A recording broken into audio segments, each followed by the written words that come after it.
Thank you to all of you for your concise and interesting remarks. We'll start with our first panel, and that is Mr. Doherty with 6 minutes, please. Thank you, Madam Chair, and thank you to our witnesses today. On August 18th, Prime Minister Trudeau chose to prorogue Parliament for a term of 6 weeks. At that time, there were 4 parliamentary committees that were studying what has been classified the WE scandal. That is, the WE scandal deals with the government awarding up to a $900 million contract to what we all know now, the public knows, that there were very close contacts to both the Prime Minister and as well senior cabinet ministers. I find it very interesting, and I do appreciate the comments that we've seen from our witnesses, and I think that what we've seen when we came back, that there was indeed not a reset. We saw that there were more committees that had tried to study this prorogation that were filibustered, continued to be filibustered. This is the only committee that we've eventually tried and successfully gotten to study this. I would urge our witnesses today, we don't know what the future lies ahead. So be as forthright as possible in your answers, because this may be the only time that Canadians actually get to hear other perspectives on why this prorogation took place. Dr. Brock, in an August interview with the Kingston Whig Standard, Mr. Garrettson's hometown newspaper, you said, and I quote, "Although you can understand the delay, the continued state of suspension with respect to a budget is troubling. I find the proroguing of Parliament quite troublesome." Dr. Brock, we still sit almost 2 years without a budget. Can you elaborate on what troubled you the most? Sure. Thank you very much. Am I still popping, or is it okay? No, you're good. Okay, thank you. Well, there are 2 issues here for me.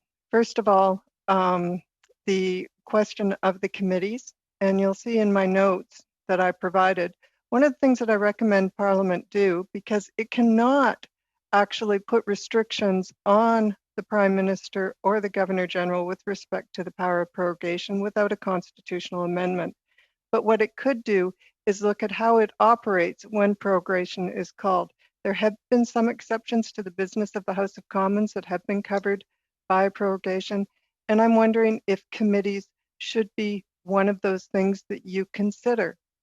The reason why is because if we look at 2009, which I thought was much more troublesome than 2008 prorogation, or the experience of the McGuinty government in Ontario, when a government is seen to be avoiding tough hearings by committees and it prorogues, that really does create disillusionment among the public, cynicism, and can lower the legitimacy of the government and our political institutions, but also it makes Parliament look like it's less effective than it should be.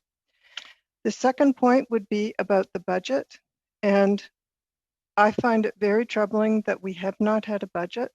That is one of the best means for the Parliament to hold the government to account and to scrutinize what it is doing. It provides stability and continuity. The primary function of Parliament is to approve the funds of government and to check how those funds are spent. And without a budget, it's very difficult to do that.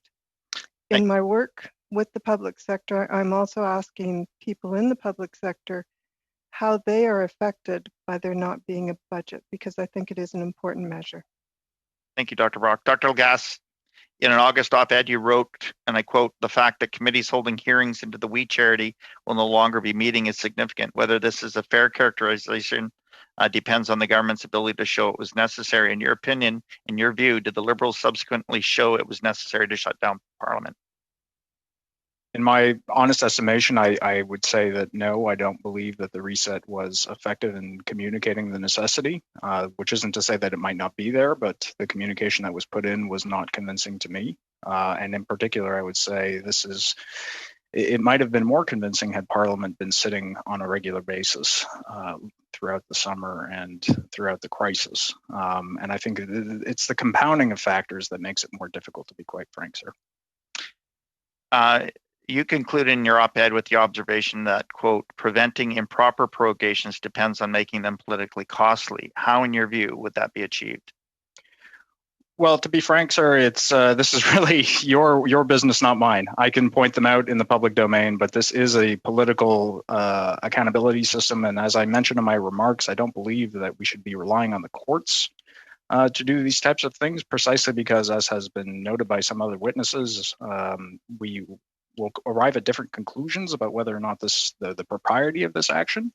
And by the same token, you can make a case, as my colleague Professor Messamore just said, that you may come to the conclusion that it was an appropriate reset. I think it really depends on in the eye of the beholder, and ultimately it falls upon yourselves as members of the opposition to convince Canadians otherwise.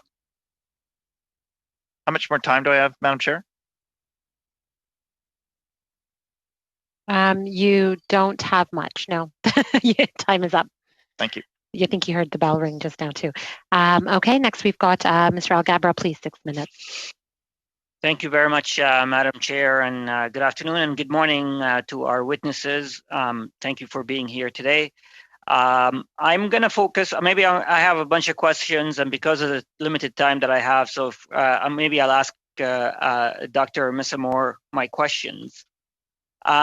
And some of you might be surprised, some of those questions may not be part of your expertise, but here we go. When was the last time we had a global pandemic? The one that comes readily to mind is 100 years ago. Right.